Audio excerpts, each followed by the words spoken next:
Des selfies qui relancent la rumeur.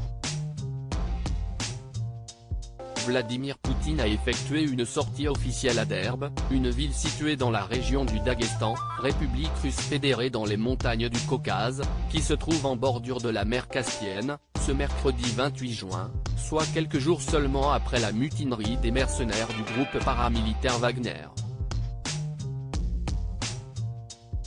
Et son comportement inhabituel a réveillé de vieilles supputations, selon lesquelles l'ancien agent du KGB ferait appel à des sosies. En effet, plusieurs photographies prises par des jeunes filles, montrent le chef du Kremlin pour le moins enjoué. De quoi largement contraster avec la distance qu'il a toujours observée avec la foule, et qui s'est accentuée avec la pandémie de coronavirus. Sur la série de clichés, il arbore un sourire, puis plaque son visage contre celui de l'adolescente, avant de lui déposer un baiser sur le front.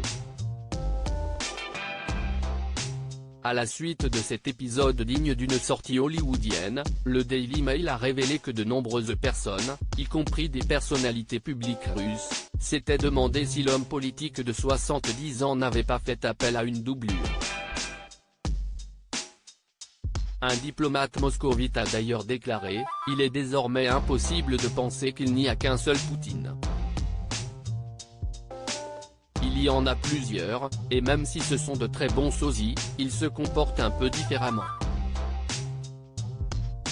Comment assurer la sécurité du président dans de telles conditions?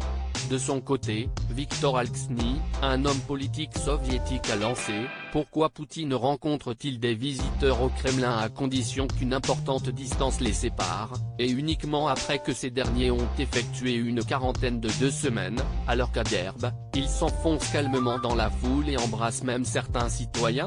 Et de conclure « Comment assurer la sécurité du président dans de telles conditions? Quelque chose ne va pas ici. » Cela ressemble à une pièce de théâtre dans laquelle Poutine n'est pas vraiment Poutine.